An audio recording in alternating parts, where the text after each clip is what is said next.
Então, essa questão de engenheiro versus não engenheiro, eu acho que assim, o Google, quando o Google entrou, eu acho que ele tem um mindset de engenheiro. Existe um problema, que a web sai fora de qualquer dimensão, eu vou ajudar as pessoas a se encontrarem.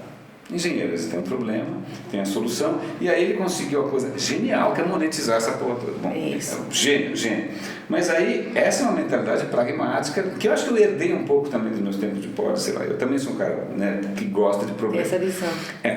Mas aí para mim tem uma revolução, que é a hora que o Facebook surge e ele descobre como monetizar, não uma necessidade técnica, mas uma necessidade finita, né? Que você, é aquela coisa que não tem fim, que é a curiosidade, que é o voyeurismo, que é o que move a gente. Então eles entendem melhor, na verdade o Facebook, e não é uma coisa que eu fico feliz de reconhecer, eles entendem melhor a natureza humana do que o Google.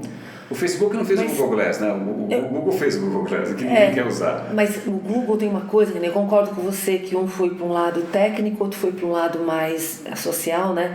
Mas o Google tem uma coisa que eu admiro, que eles começaram a entender que tinha que trazer a dimensão humana. Então a quantidade... O ano passado eu visitei o Google Creative Labs em New York e foi muito legal. A Suzana Applebaum está lá agora. Ela está no Google? Não sabia que ela estava lá. Ela é uma querida. Diretora de criação daquele Zoom. Que legal, não sabia. Isso, eu sabia que ela estava em Nova York em alguns, né? Ela fez uma carreira linda lá. Que legal. Eu fui ano passado. E aí foi muito legal porque todos que vieram fazer aquela visita, né, aquela imersão pra gente entender, eram tudo projetos super assim, fora da caixa, que envolvia alguma dimensão criativa, humana. Até o cara que faz aquelas artes do Google, né, os doodles, ele que foi o líder de começar isso lá atrás, falando das iniciativas deles de reconhecer talentos no mundo e fazer então você vê que, de novo aquilo que a gente falou no começo, né? Não dá para ter sucesso só com técnica, você tem que ter essa dimensão de criatividade, de arte. Todo mundo. Que você consegue uma outra, você tem acesso a uma outra dimensão do lado humano, né? Que é o lado da gente que a gente sente, que a gente explora, que é o mais forte, que é o lado mais forte. Até o pessoal de neuromarketing, não sei se você sabe disso, mas um dos livros que é do Antônio Damasio, que ele é neurocientista, que deu o start nessa coisa de perceber que as pessoas não fazem o que elas estão pensando racionalmente, mas o que elas sentem. É o livro dele que é O Erro de Descartes. Porque esse livro é sensacional, porque ele fala assim, o erro de Descartes é que a gente normalmente fala, penso, logo existo, né? Sinto, logo existo. A gente toma as decisões pelo sentimento. E aí você começa a entender, né, esse processo de maneira mais forte. Então é esse lado, essa dimensão que a gente tem. E é engraçado porque o cara consegue, voltando para a questão do Facebook, consegue levar isso a coisa exponencial, porque como ele está mexendo com uma coisa nossa que é infinita, né? O desejo é infinito, não sei o que, né? Problemas são finitos, mas essas necessidades não são. Aí a coisa absorve toda a sua banda mental, se você deixar. E constantemente você quer mais daquilo, notificação, mais daquilo. Os caras ficam... Mas tem uma dimensão perversa disso, né? Claro. Porque a gente tem alguns hormônios, que é hormônio... Tem alguns que viciam, que nem a serotonina, que você tem mais e mais e mais, e tem outros, que nem a oxitocina, que são hormônios que a gente, é o hormônio da moral, da amizade. Então, por exemplo, a gente é amigo, né? Sim. Cada vez que eu te vejo, eu tô no mesmo grau de felicidade que eu vou estar da próxima vez, ou seja, eu não vou precisar de que você seja muito mais intenso na próxima vez pra gente... Sempre do Soleil, né? Exato. Agora, tem algumas coisas que as nossas atuações nas mídias sociais ativam no nosso cérebro, que é que nem comprar, que são aqueles prazeres, são aquelas recompensas externas de você falar que eu tô legal hoje, ou de você elogiar algo, que isso faz com que a gente queira mais e mais e mais e mais, e não tem fim. Tem gente lá hackeando essa nossa... Que é uma fragilidade, né? Hackear é uma fragilidade. Do ser humano, exatamente. Então, essas várias, né, dimensões do que realmente alavanca coisas bacanas, coisas que te deixam num estado meio de... Eu brinco que às vezes a gente está meio anestesiado nesse mundo, né? Eu sinto uma anestesia geral. Ainda mais agora que a gente tem que coisas absolutamente inomináveis e está todo mundo atordoado. A gente está atordoado. Mas a gente está atordoado, acho que num grau... Quando a gente passa por revoluções, o pessoal da antropologia fala que a gente fica atordoado, porque as regras de mundo que a gente conhecia não estão valendo, a gente não sabe direito ainda as regras novas, aí aparecem umas figuras que clamam saber das regras novas, mas não sabem, aí a gente fica tentando achar como se... E a gente fica atordoado. Então parece que... maravilhoso, acho que da década de 80, que chamava O Declínio do Império Americano. Não assisti. Procura. Vou procurar. É um filme canadense que chama O Declínio do Império Americano. Chama. E são vários acadêmicos, todos brilhantes, cada um é mais safado, outro é mais não sei o que lá, tá bom. Mas aí você não entende muito o título, até uma hora que chega uma repórter e vai entrevistar uma das acadêmicas e ela fala o seguinte: quando o mundo está estável, as pessoas pensam em conveniências, tipo, eu caso por conveniência, eu programo minha vida inteira para daqui a 20 anos, eu respeito a sociedade, eu respeito a religião e tal. Em momentos em que a estabilidade estremece, né, e você já não tem mais onde muito se... Aí você volta muito pro eu, aí você volta para a paixão, você volta para o amor romântico, você volta para o ego. E ela falou, nós provavelmente estamos numa época, isso na década de 80, né, que as pessoas estão desencanando de qualquer coisa que seja numa escala mais alta, política, sociedade civil e tal, para voltar para o hedonismo maluco. Isso. Mas sabe o que eu acho que é isso, Renê? É buscar sentido. Quando no mundo está organizadinho, você encontra sentido no mundo. Quando você desorganizou, você tem que olhar para dentro para achar o sentido. E se você for olhar, eu adoro viajar, né? Você sabe que eu adoro viajar. E viajar, inclusive, é para mim sempre. Agora o pessoal vê no Instagram. Ela também gosta, né? A gente tem que marcar aquele jantar. E aí, uma das coisas que eu sempre percebi, o pessoal vê agora no Instagram, mas eu viajo desde. Para mim, viajar é a coisa que me abre o mundo, né? Mas por quê? Quando você está aqui, o seu mundo está estruturadinho. Sim. Quando você viaja, você é igual criança. Isso. Quanto mais, por isso que eu gosto de ir para lugar, quanto mais diferente, mais louco, mais assim, não é a mesma fórmula. Você foi para a Ásia recentemente? Fui para a Ásia, vou para a África, vou para Mata-Leão não, mas ver ruínas, eu adoro ruínas, civilizações antigas que elas colocam nosso pensamento em xeque. O que acontece nesses lugares? Você entra em contato consigo mesmo. É exatamente, a gente força isso que a gente está falando. É uma revolução forçada, onde você acessa seus valores e aí lá você é igual a todo mundo. Então, quando eu tô num lugar X, você é criança, eu tenho que perguntar pro cara como é que eu faço isso, eu tenho que respeitar a cultura dele, tenho que entender o que está acontecendo, tenho que estudar. E sabe que isso, mas isso é uma questão curiosa, que vamos ver se eu consigo costurar isso. Acho que isso é um sinal de humildade, porque muitas pessoas não se sentem confortáveis quando perdem a autoridade, não é mais a doutora, não sei quem. Você para. Eu lembro disso, e isso para mim tem a ver com a adoção de tecnologia, porque lá no começo, quando eu comecei a trabalhar na MAP e tal, eram os criativos mais brilhantes do mundo. Ok. Aí você fala, todo mundo vai abraçar essa coisa instantaneamente. Nem todo mundo. Porque, meu cara, eu não sei mexer nessa máquina, então de uma hora para outra, o cara foi rebaixado a uma situação que para ele não é confortável. Então, eu acho que um dos componentes fundamentais dessa curiosidade é a humildade, é você não se sentir igual todo mundo. Mas para você realmente se conhecer, você tem que passar por isso, porque quando você chega em outro país, ninguém sabe quem eu sou, ninguém sabe com que eu trabalho, ninguém sabe nada. Então, a gente entra em grau de igual para igual com o cara que está ali. E isso te revela N coisas que a gente normalmente não tem acesso. Eu passei um tempo na Alemanha, morando um tempo lá, e eu comecei a namorar com uma moça que era sueca. E aí eu lembro que um dia ela telefonou no orelhão, que não tinha orelhão na época, ligou para a irmã e tal. Aí eu falei, ela deve estar contando. Aí eu falei, você contou da gente? Eu falei para minha irmã que eu estou namorando com um, e aí ela falou uma palavra em sueco, obviamente impronunciável, eu falei, o que é isso? Eu entendi que a palavra genérica, negão, eu fui promovido, obrigado, fico muito lisonjeado, adoraria da próxima vez, quem sabe, dessa vez ainda não. Mas você fala, cara, que engraçado, de uma hora para outra, eu sou um animal exótico. Exatamente. Você passa a ser um bicho exótico. Que faz diferença. Mas isso de gostar do diferente, é pouca gente que gosta. Então, com essa parte de estudar criatividade, eu mexo com artes, né? Você sabia que só 20% das pessoas gostam de experiências diferentes, provar o novo, curiosidade. Faz todo sentido do mundo para mim. Uma boa parte aceita quando o novo vem, mas ir atrás mesmo disso de eu quero provar, eu quero sentir, eu quero experimentar, não importa as consequências. Isso, porque e agora os jovens das novas startups também, os que saem da caixa, ele quer isso, ele quer experimentar o que está acontecendo realmente, né? O que realmente está mudando. É um tipo de perfil.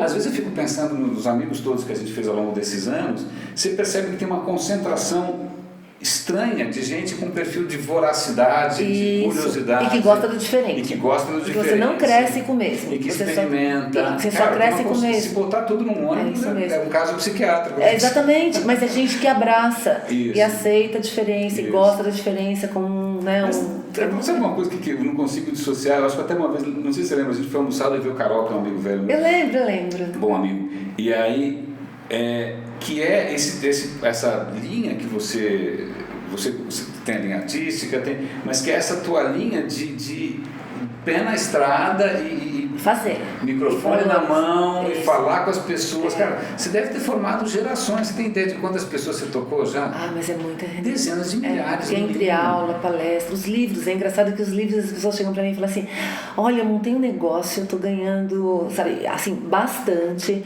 porque segui o livro. Aí eu falo assim, gente, fala sério, nossa, verdade. desde o SEO, quem sabe, né? Eu preciso descobrir o que eles viram no livro que eu não vi, né? Eu escrevi.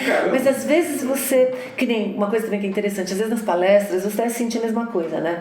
Às vezes vem alguém pra mim falar que adorou uma palestra X, sim, mas não é pela parte técnica que eu falei. Às vezes é uma coisa que eu falei naquele dia que nem era parte da palestra, mas aquilo era o que pra pessoa fez diferença. Então você começa a perceber que interessante, e a responsabilidade também, né, que você tem de quando você está lidando com outras pessoas. Mas tem uma coisa que acho que talvez explique uma parte dessas coisas, é uma questão de entrega. Você está muito inteiro nessas coisas todas. Sim, a minha vida, é o coração. Você, para mim, é um case absolutamente exemplar, desconcertante, dessa questão de, cara, você é uma das poucas pessoas que eu conheço que está absolutamente inteira naquilo que você faz. E faz com o coração. Você não tem uma separação, essa daqui é minha vida A e eu sou a pessoa B. Não, assim, o tempo tem todo. uma aderência o tempo todo. Tem uma frase eu não lembro se era Sócrates ou Aristóteles, acho que é Sócrates, que fala assim, que a gente deve ser aquilo que a gente quer parecer. Aristóteles. Aristóteles, né? Então, só assim, a gente tem que ser aquilo que a gente quer parecer. Sim. Então, quando você faz isso, não tem dissonância, né? Ou seja, você está buscando as coisas que realmente fazem bem para você. Tem um artigo que eu escrevi ano passado, na virada do ano, que é Por que você faz o que você faz? Porque eu comecei a pensar assim, um monte de coisa que eu fazia, nessa vida louca que a gente começa a ficar na casquinha, ou então a gente começa a ficar anestesiado, você começa a fazer coisas porque os outros fazem, ou porque a gente... Isso. E aí, será que eu devo realmente, aquelas coisas estão me fazendo bem, está alinhado com meus valores, com a minha essência? Muito bem. E aí, com essas reflexões, eu parei de fazer algumas coisas. Que legal. E eu faço outras mais intensamente. Então, mas se você não para fazer essas reflexões, e normalmente é viajando que você pensa nisso, né? Que interessante. Por que eu estou fazendo isso? E viajando sozinho. Isso eu não sei fazer. Eu não sei viajar sozinho. Renê. Não sei. Não, Renê. Eu sempre viajo. Você vai viajar sozinho porque... Sozinho, não, depois desse nosso papo... Você vê um troço legal, você quer compartilhar. Isso, mas sabe o que é legal de viajar sozinho? O viajar sozinho faz você... Aquilo que eu falei pra você de você ficar igual aos outros, é só sozinho. É verdade. Outra coisa, se você tá com alguém, você não tá na sua essência, você tá compartilhando. Outra coisa, você tá com alguém que fala a sua língua. Então você não precisa se esforçar de falar a língua do outro. Então no sozinho, a primeira vez que eu viajei sozinha, eu voltei assim, cheia de ideias, questionando um monte de coisa. Tanto que meu marido fala que quando eu viajo sozinha, é muito legal. Ele incentiva, ele fala assim, vai. Porque ele sabe que vai soltar uma parte do meu ser que eu não consigo soltar aqui. Que engraçado. Eu sou uma figura curiosa. Eu já viajei bastante sozinho a trabalho, ou então para estudar aqui nessa parte da Alemanha e tal. Mas para mim é uma tortura. Até mesmo, isso é até uma coisa curiosa reconhecer, até reconhecer a própria natureza. Porque eu sempre gostei de trabalhar em ambientes multidisciplinares, com um monte de gente e tal. Aí o mercado vai mudando, a gente vai ficando mais velho, aí tudo aponta para o caminho do consultor. O caminho da consultoria, para mim, é enlouquecedor, porque eu fico sozinho. Então, ficar sozinho... Que é o meu caminho, eu faço tudo sozinho. Você faz sozinho? Eu não consigo. Faço tudo sozinho. Eu dou consultoria boutique. Olha, que máximo. Não, eu faço 2 projetos no máximo por vez. Eu sou incapaz. Eu lembro da Local Web, que é aquele bando, aí cada dia você almoça com um cara, você almoça com um cara do call center, você almoça com um cara de social media, você almoça com um cara de desenvolvimento. Então isso é muito legal, que o sozinho não dá, mas eu digo assim, não dá para ser sozinho o tempo todo, eu cresço com os outros. Tanto que eu adoro fazer curso, né? Eu não vou nos eventos só dar palestra, se eu puder eu fico lá e assisto as outras. Eu gosto muito de ouvir os outros pontos de vista, mas eu tenho que ter os momentos que são só eu comigo mesmo. Olha, que interessante. Se eu não tivesse momento eu comigo mesmo, eu não crio, eu não consigo dar. E você sabe que para brainstorming, você precisa primeiro ter ideia sozinho. Então vamos fazer um grupo aqui. A gente tem que sozinho, aí você vai, que é aquela coisa do design thinking de você convergir, divergir, convergir, divergir. Como você sabe que não tá vivo ainda, né? Então esse tipo de coisa faz uma diferença enorme, na minha opinião, pra gente entrar. Tá vivo? Tá. Tamo aí? Tamo aí, tá tudo funcionando. A gente continua vivo, né? A live and kicking, muito bem. E a câmera também. Mas, mas tem uma coisa que é curiosa, assim, eu percebo que uma das minhas skills, assim, eu produzo sem parar, eu crio sem parar, eu não consigo parar essa história toda, mas é que uma das skills que eu acho que eu tenho é a questão de fazer pontes. Né? E nessa área da gente, fazer pontes sempre foi importante. É essencial. Você tem que sentar na mesa e falar a língua do cara do jurídico, do comercial, você tem que falar com um cara criativo. Né? Então esse sempre foi um skill. Hoje em dia está difícil aplicar.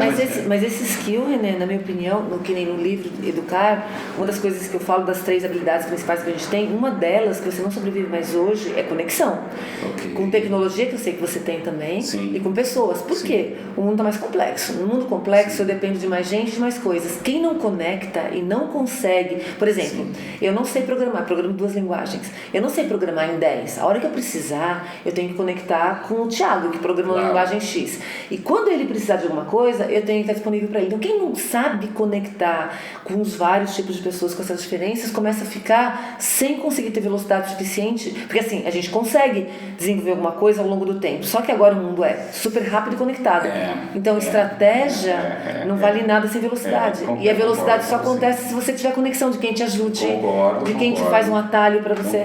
Então, essa é uma habilidade muito importante que você tem, e eu acho que cada vez vai ser mais importante todo mundo ter, né? E não é ter 1 milhão de amigos no Facebook, é conversar com eles, é fazer isso que a gente está fazendo aqui agora, de vez em quando tomar um café, sair para almoçar, realmente perguntar como é que tá, acessar isso. Porque o Romeu Buzarello fala que é a hora bar. Hora bar, Romeu grande, Romeu. Na verdade, eu perguntei, Romeu, você tem que, mas ele falou na minha posição, tem um monte de gente que na própria posição não pode falar, se você Thiago não pode falar, tá? O que é pena, porque o Romeu é uma inspiração. Não, é outro cara apaixonado. Não, ele é absolutamente apaixonado pelo que ele faz. O Romeu é um amigo querido, admiro ele, assim. Nossa, ele já foi ombro pra mim, fui lá uma vez sobre as pitangas. Não, e ele tem os 2 lados, eu acho, né? Ele tem o lado de enxergar toda coisa técnica que precisa ser colocada, e tem esse lado humano que é sensacional. Então, aquele que a gente está falando das pessoas, mesmo o lado humano, René, que a gente está falando daquilo de ter muita gente no mundo, né?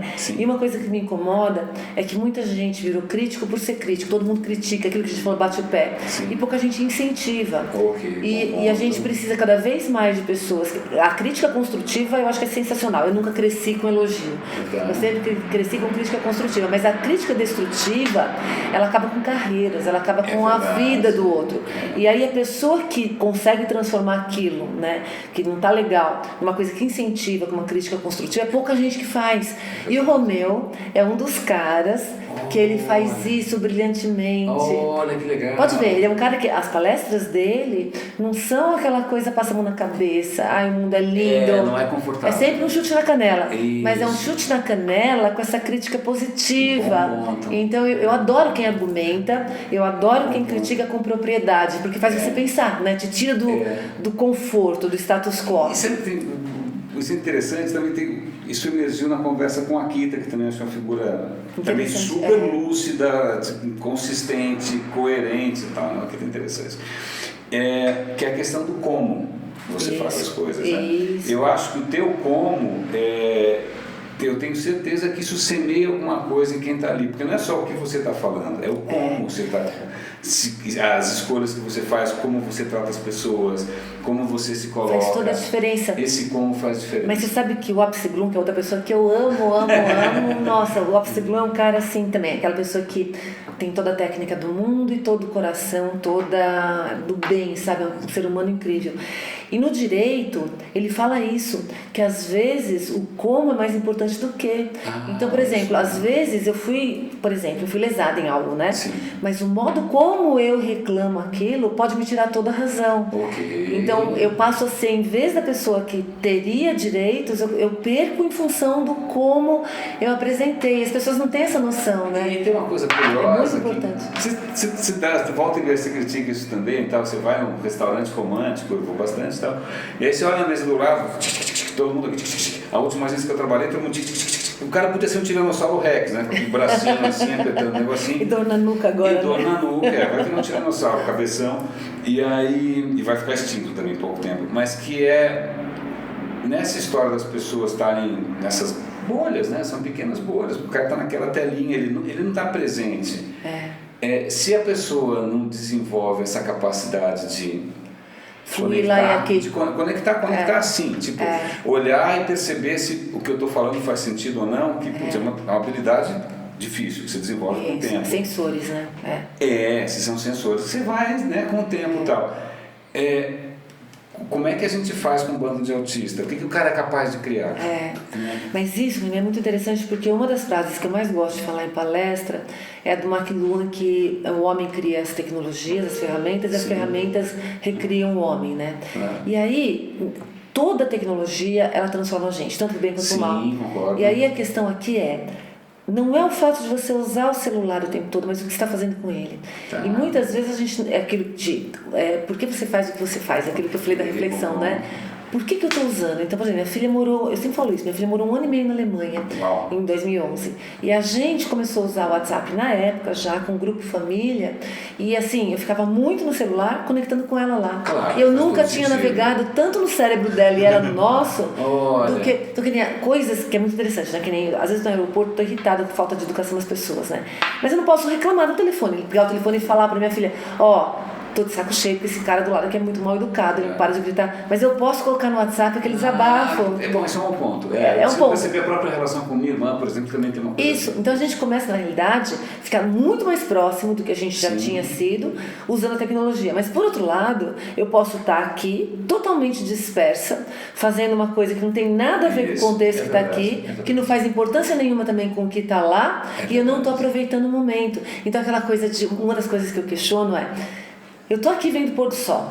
Às vezes a gente não vê o pôr do sol pra gente ver o tempo todo na câmerazinha a melhor foto que eu vou tirar. E tem hora que eu falo assim, agora eu não vou tirar foto nenhuma, eu vou curtir o pôr do sol. E eu lembro quando eu casei, faz 28 anos, pra você ver como isso é uma coisa que vem desde lá de trás, né? Nossa, você tá 28 anos casada. 28 anos casada, super feliz, né? Nossa, super 10. Mas lá atrás, quando eu casei, tava começando aquela coisa de filmar casamento, né? A gente contratou pra filmar. Claro. Aí o cara veio pra mim e falou assim, bom, na hora que você entrar no altar, na hora que terminou o casamento, pra cumprimentar os padrinhos, então ele para, você cumprimenta, a gente filma, depois você para. Eu falei assim, não, para aí. Inferno, se vira você. Exato, eu tô casando, eu não tô fazendo filme de casamento. Isso, tá melhorando. E às vezes a questão é essa, a gente começa a não viver os momentos, e a gente começa a fazer um filme lindo de uma vida que a gente não viveu. Então, essa questão também é muito fácil, porque hoje a gente tá broadcasting o tempo todo. Então tem que ter... Pois não por isso que eu uso Periscope, porque Periscope é assim, é sem filtro, é na hora que você está falando. É o que eu sempre faço também. Tô vivendo. Você fazia isso direto, né? Você sempre fez isso. Palestra sem PPT, gravar no carro. Isso, que é o que está acontecendo, né? E assim, estou vivendo o momento. Tem isso, e também tem uma outra coisa que talvez, de novo, vendo no passado de TV, assim, quando você é um editor de imagens, o seu trabalho é tornar o que é um estúpido está falando uma coisa mais inteligente. Então quem assiste o cara editado parece que o cara é um gênio, porque alguém foi lá e juntou as coisinhas e tal. A gente está num mundo muito photoshopado, é filtro para todo lado, todo mundo fazendo a pose, né? Aí dá um Photoshop rápido e tal. Aí a gente começa a querer autenticidade, a gente começa a querer autenticidade. Eu fiz um making-off aqui do Guia dos Perplexos, não só mostrando esse equipamento sensacional, que era meu equipamento caseiro, a única coisa que eu comprei foi de R$90 na FENAC. Eu falei, olha, eu estou fazendo desse jeito caseiro, isso é um statement, isso é um manifesto, assim. Não era para ser diferente. Não é intencional. Não é coisas, é intencional. Isso. Até porque, aí tem umas coisas que são curiosas, porque a gente paga o preço por isso, por exemplo, no mundo de hoje que as pessoas só assistem 3, 4, 5 minutos, quem tem saco para assistir 1 hora de conversa? Isso, né? Tem que ser algo que seja interessante, assistir um pedaço. Aí eu falo, bom, de duas uma, ou eu faço tudo MTV, videoclipe, eu falei, mas quer saber? Eu vou continuar fazendo, quem quer assistir, quer baixar, quer editar, faz o que quiser. Mas assim, eu vou, tem um certo eu estou falando demais dessa história, mas Não, tem um certo imagina. manifesto disso Lógico. para tentar trazer à tona. Isso. Aliás, entre outras coisas, essa capacidade que a gente tem de conversar está entrando em extinção. Isso, ou de articular esse monte de assuntos, porque é interessante agora, Sem né? pauta, você não sabia o que a gente ia falar. Não, a gente falou, vamos bater um papo. Consultou o Michel passou lá em casa ontem. Essa é uma coisa que está entrando em extinção. Vamos falar do que realmente a gente achar que naquele momento. Ou então aquela da última agência, tal, tinha um nickname lá no e-mail, que era para mostrar cases interessantes para todo mundo. Aí se mostrava os troços legais, assim, eu nunca entendi qual era a graduação, porque tem top, né? Tem foda também, que eu não sei se está acima ou está abaixo do top. É só isso que vocês têm para dizer, o top é foda é top, assim, ninguém comenta mais nada. É isso, o comentar. Top. O comentar é pensamento crítico. Isso. Então, a partir da hora que você tem um dado no mundo, é o que a gente faz com aquele dado que vai fazer diferença na vida. E hoje tem dado pra caramba. Não falta então, dado. é o pensamento crítico, né? Não adianta só ter isso aqui. Então, o que isso tem de bom, o que isso tem de ruim, né? O que isso pode transformar, o que isso pode ferrar. Ou seja, mas olha, o que é muito legal, assim, tem essa tua coisa, parece aquela música do Milton Nascimento, né? O artista tem que ir onde o povo está, tá? Aquela tua coisa de ir a campo, você é praticamente o Paulo, sabe o Paulo, o evangelista? O evangelista Paulo, que legal. Está em São Paulo, é o Paulo, mesmo. É o cara que vai lá, cartas de Éfeso e tal, essa coisa de ir a campo, levantando uma bandeira, mostrando uma certa, tentando... Então, mas vocês estavam de Paulo, né? Sim. Tem uma frase na Bíblia que Paulo fala que é: a fé sem obras é morta. Olha só! E eu adoro essa frase porque tem, mesmo na religião, tem muita gente que fala e não faz nada. Isso. E a sua fé, para ela ter valor, ela tem que ser viva, ela tem que ter atos. Então, é a mesma coisa que a gente que está falando, né? Que eu me sinto hiper lisonjeada de ser comparada a Paulo. Mas é isso. Só ter ideia, em artes, só ter ideia não adianta nada, tem que pôr em prática. É isso aí. E no dia a dia, então é isso, a sua fé sem obras é morta. Ela tem que acontecer no tem dia a dia. Hannah Arendt também, né? Você é o que você faz, né? É o fazer. Isso, é o fazer que te... É o fazer.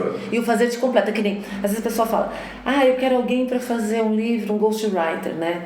E já vieram oferecer para mim, porque eu poderia escrever muito mais se tivesse um ghostwriter, mas eu penso assim, não dá, no meu perfil não dá, porque o escrever, o processo de escrever me revela e me faz pensar e transforma o caminho. Então, se alguém só escrever para mim algo que eu fiz o roteirinho, aquilo não vai ser o melhor do que eu podia extrair, porque você se transforma conforme você caminha. Uma coisa mais chata quando um jornalista te entrevista e aí depois ele reescreve tudo que você falou. Você fala, cara, deixa, passa, eu respondo. Isso, é a minha cara. Eu respondo, tá errado, vai errado. É isso mesmo, não tem problema. É a minha cara. Eu falo assim, isso. às vezes eu não sou uma escritora literária que tem as melhores técnicas. Eu escrevo sobre coisas técnicas do dia a dia e é o meu jeito de pensar, que é o que eu entrego em aula, que dá certo. Então assim, é muito característico. É que nem uma vez, que nem aquela foto que foi fotografada na revista Veja, na virada do milênio, né? E eles chamaram na época. Mostra um pouquinho lá, Thiago, o pessoal vê a foto.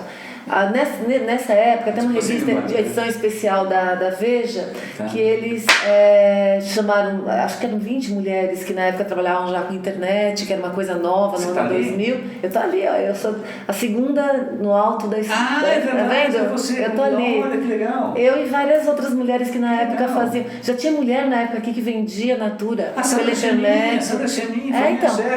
Então, eram mulheres que eram. Então, eu tenho escaneado isso daí. Então, essa foto, quando foi tirar, então, que é uma coisa interessante também. Quando a gente chegou, a gente perdeu uma tarde inteira para poder fazer uma foto dessa com várias mulheres, etc, né? E quando chegou lá, eles tinham falado pra gente, traz um vestido ou branco ou prateado, e vem com as suas coisas, não sei o que, pra fazer a foto. Quando chegou lá, tinha um monte de coisas de produção de moda. E aí eu comecei a reclamar. Eu falei, não, eu não vou usar um vestido que não é meu. Não quero maquiagem que não sou eu. Não, mas a gente tá fazendo uma produção. Eu falei, eu sei, mas você me chamou aqui não porque eu sou modelo. Você me chamou aqui porque eu sou uma pessoa que trabalha com tecnologia. Na hora que você fizer, você descaracterizou o que eu Muito sou. bem, Então eu não legal. quero ser a mais bonita possível do que eu posso ser. Muito bem, Eu quero ser a profissional que eu sou. E eu lembro que eu fiquei, não queria usar as joias que eles tinham lá, queria usar as minhas Olha, coisas. que Então legal. isso é um questionamento daquilo. O que eu sou, o que eu estou fazendo aqui Você é e uma porque fazedora. não é Você é uma doa. o meu caminho, ele é traçado pelas coisas que você acredita, Muito né? bem. E o modo que você se veste, o modo que você fala, o modo que você é algo que você construiu Muito na bem. sua identidade. Eu tenho uma paciência infinita para audiolivro. Eu tenho um saco de Jó. Eu fico ouvindo um atrás do outro, tal, porque eu cresci na ditadura, minha educação não foi das melhores. E aí, o último que eu vi era sobre Nietzsche. E aí, sobre Nietzsche tem uma coisa que é muito interessante: não tem esse papo de você ser, é você, o que você está se tornando, é o vir a ser. Isso, né? Você exatamente. é o que você está fazendo com você mesmo. A grande matéria-prima é você mesmo. É isso mesmo. E como que você pode se tornar aquilo que você é capaz. E nunca é tarde. E é legal porque quando a gente pensa hoje nesse mundo que acelera e tudo, o que importa não é, na realidade, onde você está, é para onde você está indo. Okay. É para onde você está indo. Então a gente pode ter coisas que não deram certo hoje. Se você tiver na cabeça, eu falo muito de tendências também, né? E a gente tem, é legal se você quiser bater um papinho nisso, porque tendência é uma coisa assim etérea. Tá. E a gente tem algumas ondas de, não é tecnológica, mas de transformações que a gente, por exemplo, mobile, o homem quer ser no coração móvel, sustentabilidade. Tem algumas ondas que estão acontecendo ali. Então a gente tem que olhar para lá, e quando você erra o caminho aqui, entre produtos, entre estágios da vida que não deu certo, aquilo não é definitivo, a menos que você torne definitivo. Okay. Eu sei o que eu quero me tornar. Então, na vida, eu digo que são os valores, que é o que o Bauman fala dessa modernidade líquida, né? Eu adoro o trabalho dele, que é tudo muda, mas os seus valores não. Se você isso que faz com que você tenha um norte, para independente de todos os problemas e caos do dia a dia, a gente consiga chegar lá. Muito bem. É isso também, mesmo agora, também, imagina, se reinventando profissionalmente pela 90ª vez, tem alguns caminhos que falam, não, não vou me prostituir. Mesmo que a água bate onde não deveria, não, isso vai me desviar daquilo que eu estou fazendo. Que é a sua essência. Eu acho também assim, que quanto mais velha eu vou ficando, mas quanto mais velho, mais fiel a gente é. E a gente chega uma hora que você não consegue. Eu brinco assim, ó. A gente, quando é jovem, a gente se prostitui muito. Porque a gente vê coisas que será que é, que não é? Quando a gente está mais velho, eu brinco assim, eu me prostituo só 10%. 90% tem que estar fiel.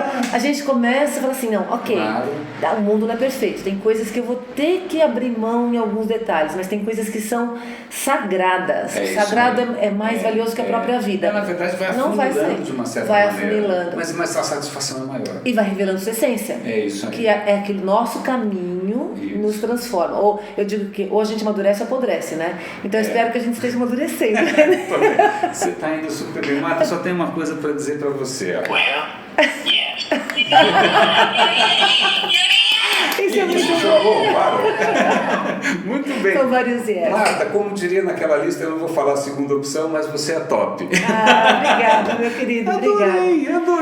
Posso falar uma última coisa para você encerrar, por favor. Que é uma das coisas que eu tenho estudado muito depois, inclusive, que eu infartei, né? Que é qual a relação da gente com o dinheiro. E às vezes as pessoas pensam que o dinheiro é o que traz riqueza, né? E eu brinco que o que traz riqueza são as experiências que a gente vive. Então eu brinco que assim, na minha lápide eu quero que esteja escrito assim, ela teve uma vida muito rica, independente de quanto dinheiro que eu tive. Muito bem. É muito legal, né? E aí é uma reflexão para as pessoas, porque às vezes sem dinheiro nenhum a gente consegue ter muitas experiências. Mas não é? Na minha também, Renê, tem momentos que assim, que nem falei pra você, sou louca. Eu já cheguei a vender telefone para viajar, quando o telefone valia $5.000, né? E aí eu voltava e comprava o telefone a prazo depois. Então assim, a riqueza não depende do dinheiro. Tem muita gente que morre milionária de dinheiro e uma vida pobre. E tem gente que tem muito pouco dinheiro, tem uma vida rica. Alguns que eu admiro, eu falo assim, gente. E aí assim, cada vez mais, né? Quando eu perdi meus pais, primeiro foi meu pai, e assim, antes eu pensava, eu quero guardar uma foto dele, uma cartinha que ele deixou pra mim. Eu passei minha vida acumulando coisas das pessoas que eu amo. E aí quando eu percebi, quando eles faleceram, o que importava é o quanto eles estiveram presentes na minha vida, que foi muito rico, os momentos ricos. E aí não importa mais a fotinho que deixou, ou as coisas materiais que deixaram. acharam, né? Isso. E aí, uma das coisas pra gente encerrar, talvez, esse papo foi delicioso, assim, acho que poucas vezes eu tive um papo tão cabeça com alguém e soltando tanto o coração, de falar isso, que a gente consiga, né, que Deus se ilumine para que a gente consiga ter uma vida rica, intensa, independente da quantidade de anos e de dinheiro. Chave de ouro. Obrigada, viu, meu querido? Obrigada, Mata top. viu? Você é uma graça. Obrigada, Adorei. viu? Obrigada. Vamos desligar essa trajetória.